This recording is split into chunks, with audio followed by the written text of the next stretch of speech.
The scripture this morning is from Exodus chapter 14, verses 10 through 31. As Pharaoh drew near, the Israelites looked back, and there were the Egyptians advancing on them. In great fear, the Israelites cried out to the Lord. They said to Moses, "Was it because there were no graves in Egypt that you have taken us away to die in the wilderness?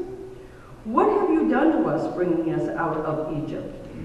Is this not the very thing we told you in Egypt? Let us alone, and let us serve the Egyptians? For it would have been better for us to serve the Egyptians than to die in the wilderness." But Moses said to the people, "Do not be afraid. Stand firm, and see the deliverance that the Lord will accomplish for you today. For the Egyptians whom you see today, you shall never see again. The Lord will fight for you, and you will only have to keep still." Then the Lord said to Moses, "Why do you cry out to me? Tell the Israelites to go forward. But you lift up your staff and stretch out your hand over the sea and divide it, that the Israelites may go into the sea on dry ground. Then I will harden the hearts of the Egyptians so that they will go in after them. And so I will gain glory for myself over Pharaoh and all his army, his chariots, his chariot drivers. And the Egyptians shall know that I am the Lord, when I have gained glory for myself over Pharaoh, his chariots, and his chariot drivers." The angel of God, who was going before the Israelite army, moved and went behind them. And a pillar of cloud moved from in front of them and took its place behind them. It came between the army of Egypt and the army of Israel. So the cloud was there with the darkness, and it lit up the night. One did not come near the other all night. Then Moses stretched out his hand over the sea.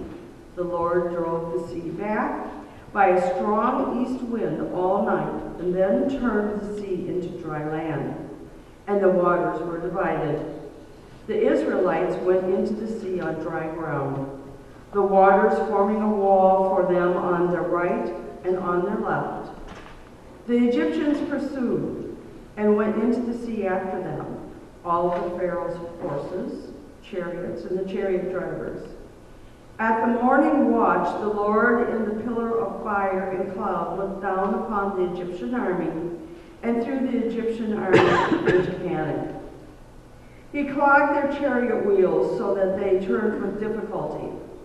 The Egyptians said, "Let us flee from the Israelites, for the Lord is fighting for them against Egypt."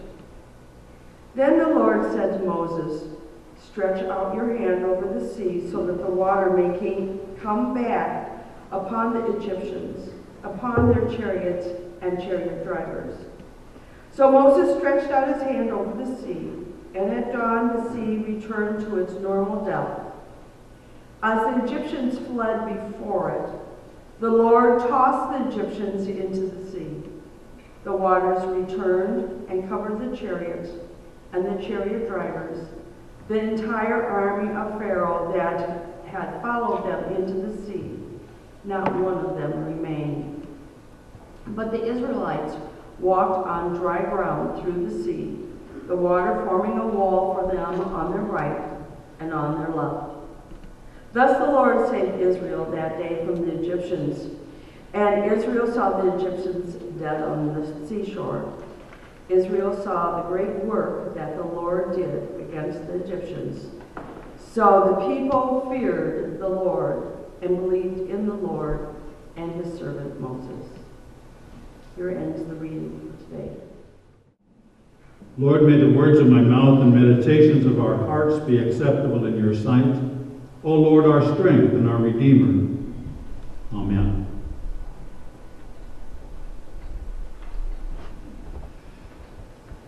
Did you hear the story about the senior couple and the $2.99 breakfast?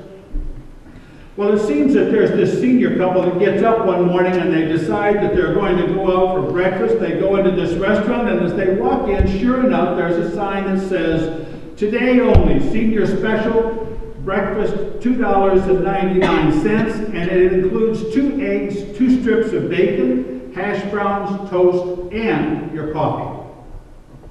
Well, the couple goes in, they sit down and take out their napkins, make themselves comfortable. The waitress brings them water, sets it on the table, and says, "May I take your order, please?" And the wife looks up and says, sure enough, she says, "I think I will have that special. Except, you know, I really don't want the eggs today." The waitress looked at her and said, "That's fine. Then your breakfast will be $6.75. And the woman looked at her and says, "What do you mean $6.75? It said $2.99 special." She said, "Yes, that's for the special. But you are ordering a la carte. And the a la carte price is $6.75.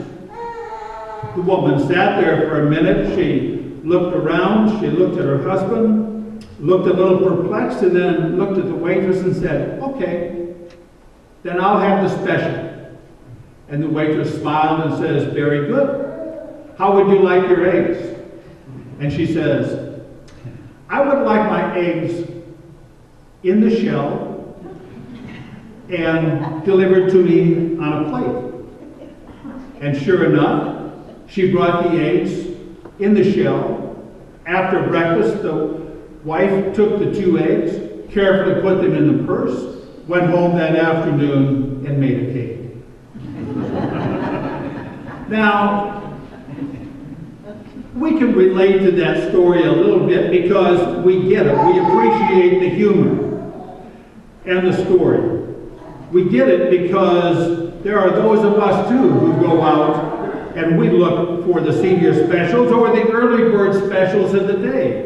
Whether it's going out to breakfast at the Cottage House or the Great Northern or the West 40, or if you happen to be going out for dinner and you go out for the early bird special at Boulders and you know that it starts at 5 o'clock and you better have a reservation because people start lining up at 4:30, and if you don't have a reservation, you're not going to get in. So I've been told. So I've been told.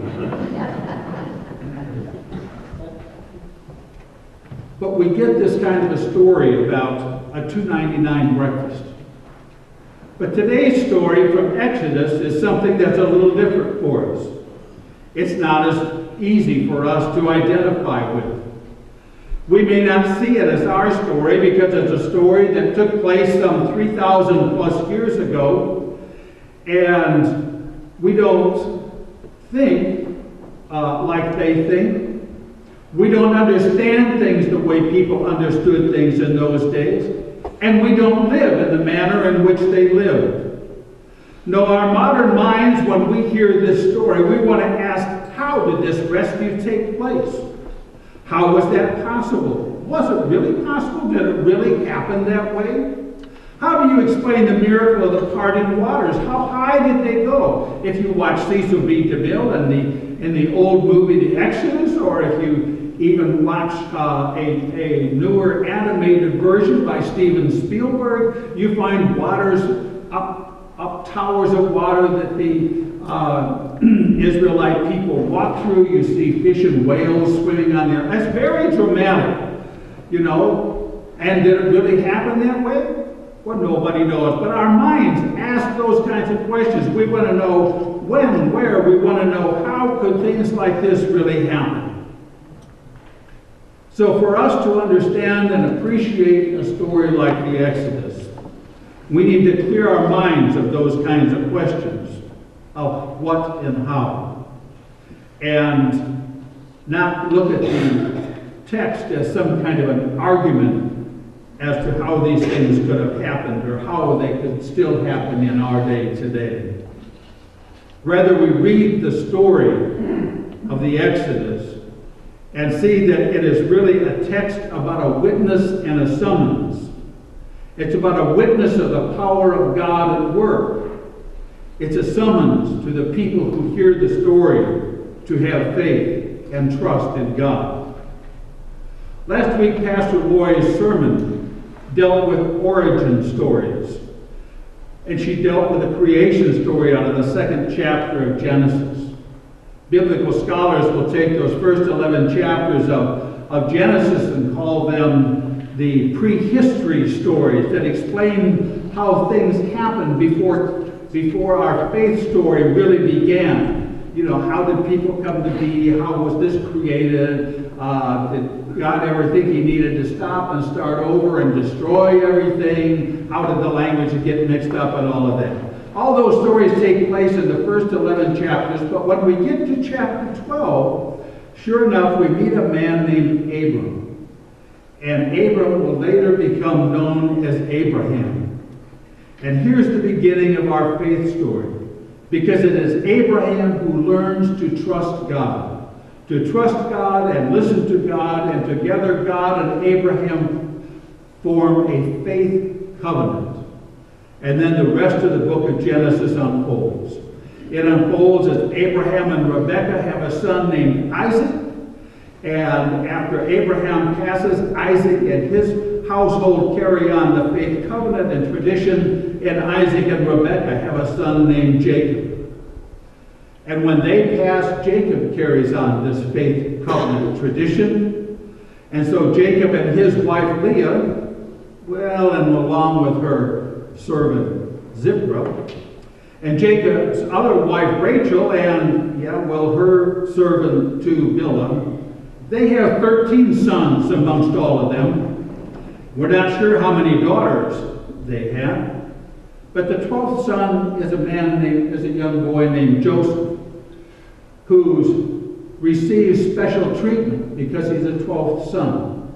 His brothers become very jealous of him, and he's sold into slavery. He ends up in Egypt, and when he's in Egypt, he goes from being a slave to becoming the second highest powerful man in Egypt. He's second only to the Pharaoh himself as he becomes the vizier or viceroy of Egypt. But then the book of Genesis begins to close when a famine comes and destroys the land, the crops in Canaan.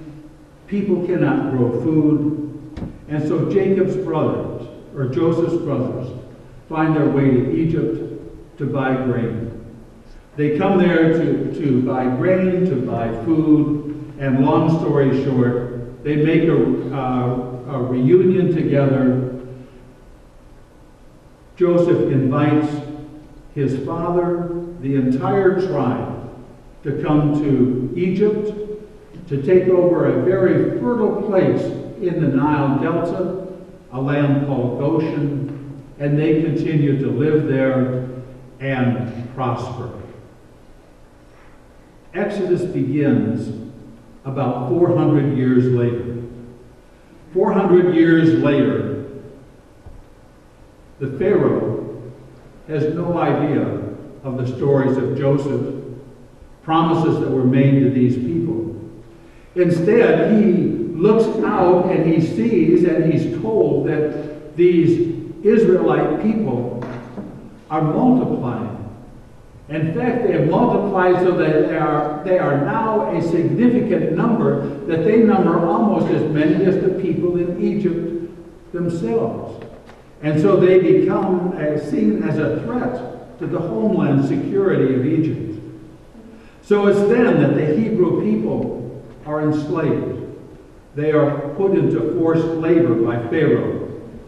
And a bad situation gets worse when at one point, to keep them from growing and multiplying anymore, Pharaoh gives the order that all of the boy babies that are born are to be killed in their infancy. It's during this time that a baby, an Israelite baby named Moses, is born.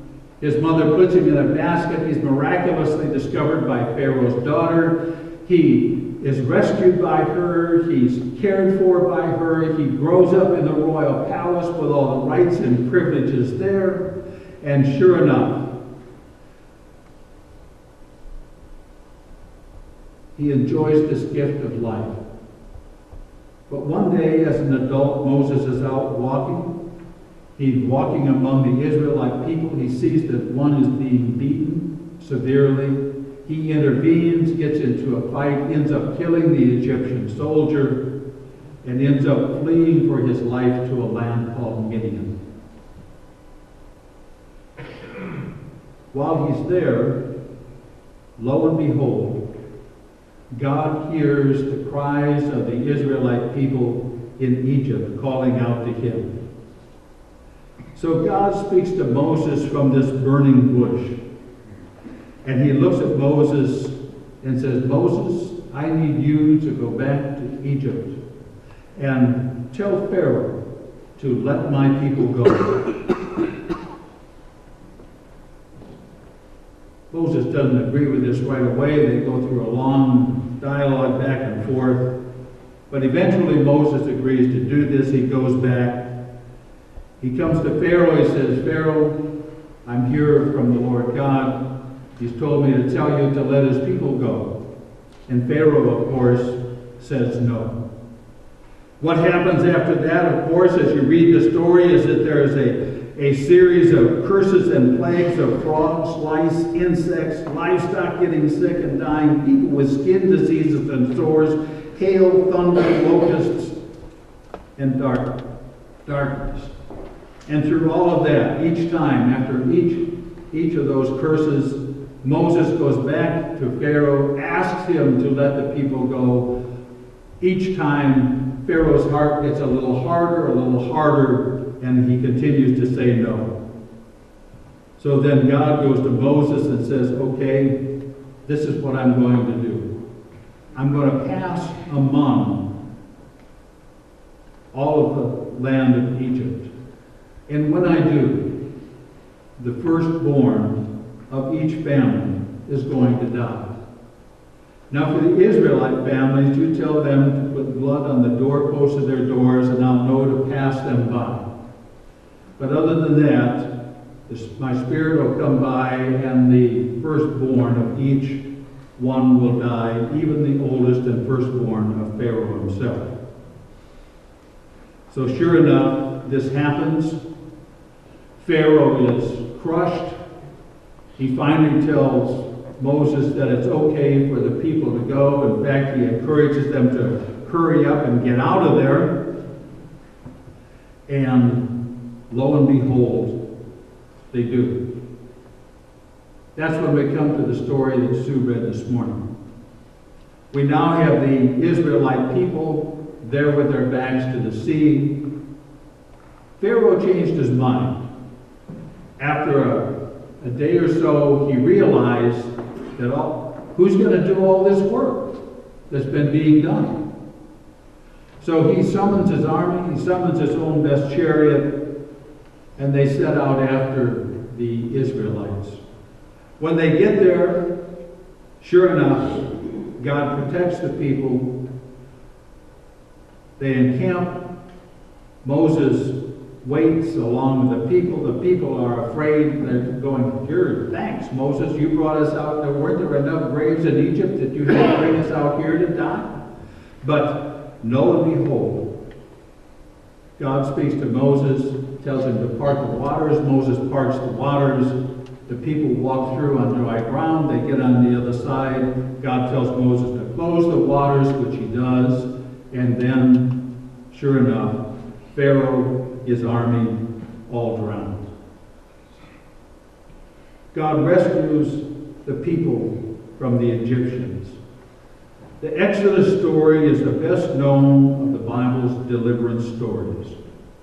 It's long been central to the Jewish identity and their ethic. It's recounted in their daily prayers, and it's celebrated annually at the Passover in Jewish communities and in their synagogues. It's a central key story of the Old Testament, the Jewish faith, and our own New Testament as well. It's a story that summons us to faith and says that faith is to trust in the power of God in the face of our enemies. In the New Testament, the Apostle Paul calls us to trust God in the face of our enemies when he writes to the Romans and says, "Who is it that will ever be able to separate us from the love of Christ? Will hardship, distress, persecution, famine, nakedness, peril, or sword? No," Paul says, "in all these things we are more than conquerors through him who loved us.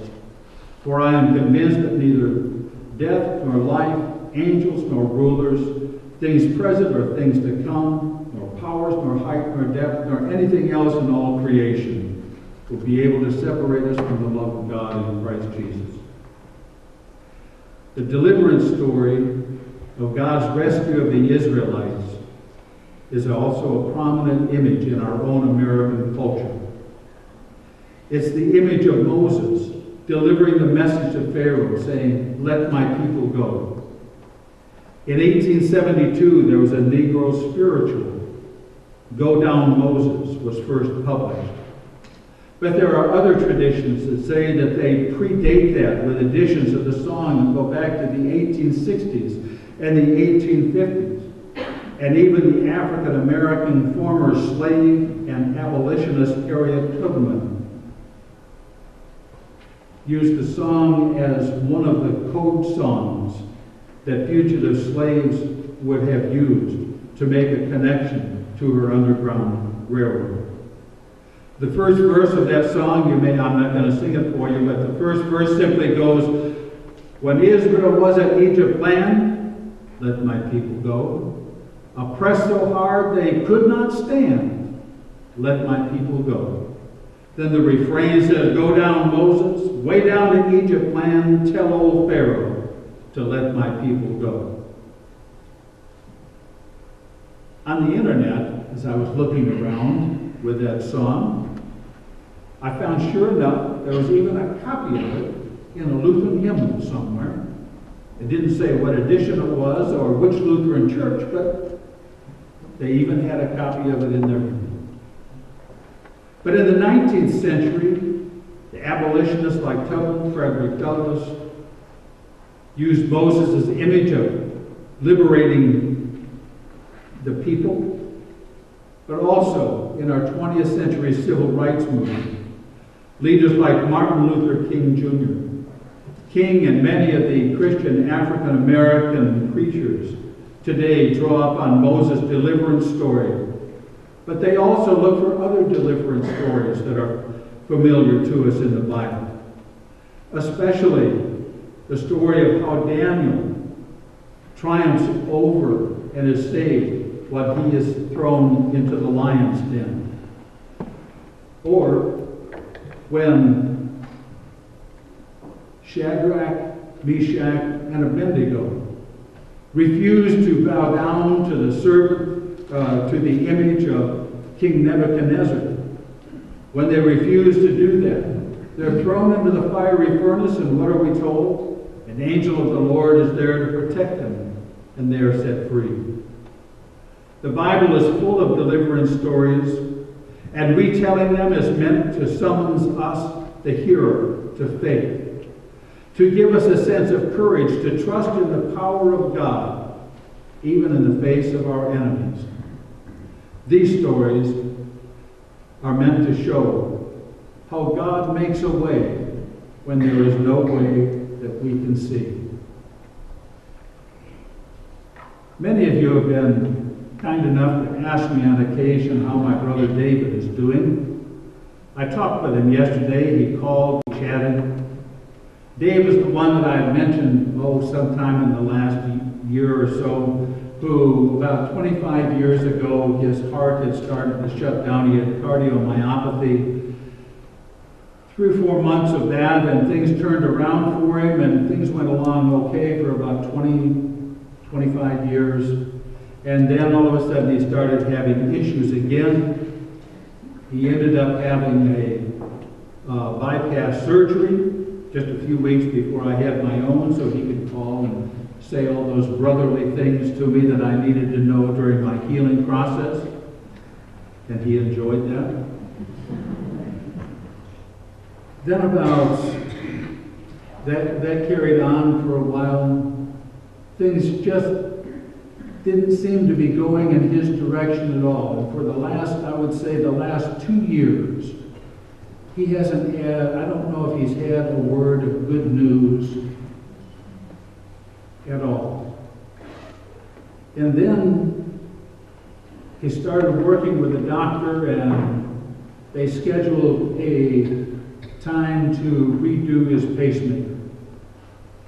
And they said there was a lead that connected to the wall of his heart that wasn't connected. And sure enough, they did the surgery. His wife told him that when the doctor came out after the surgery, he was almost beaming.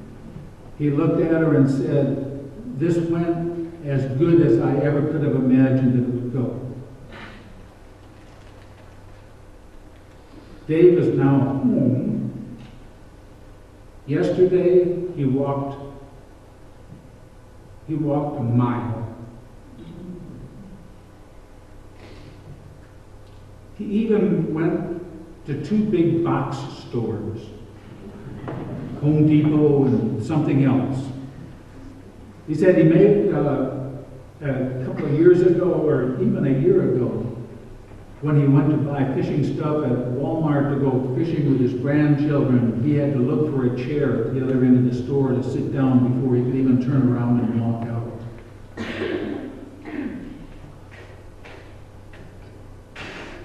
Finally, he's begun to receive some good news. Now, Dave is not the kind of guy that's going to say that God makes a way when we see no way possible. But deep down inside, he's going to know that things are working, and that somehow the faith that he has sustained, not only sustained him, but made a difference for him through this time. Deliverance stories are meant to be those which summon us to faith, to help us to have courage in times when we face our worst enemies, to be that which helps us to see that God makes a way when we see that there is no other way possible. Let us pray. Gracious God, we come to you this morning and lift up these prayers. We hear your word, we speak to it, and you speak to us. So in our own day and in our own way, may we look for ways in which you offer us hope, the way you offer us faith, the way you show us stories of faith where you have delivered your people. Grant us, O God, this day as we worship you, so that we may also lift up a prayer which Jesus taught when the disciples prayed, and they prayed together and said, Our Father, who art in heaven, hallowed be thy name. Thy kingdom come, thy will be done, on earth as it is in heaven. Give us this day our daily bread, and forgive us our trespasses, as we forgive those who trespass against us. And lead us not into temptation, but deliver us from evil. For thine is the kingdom, and the power,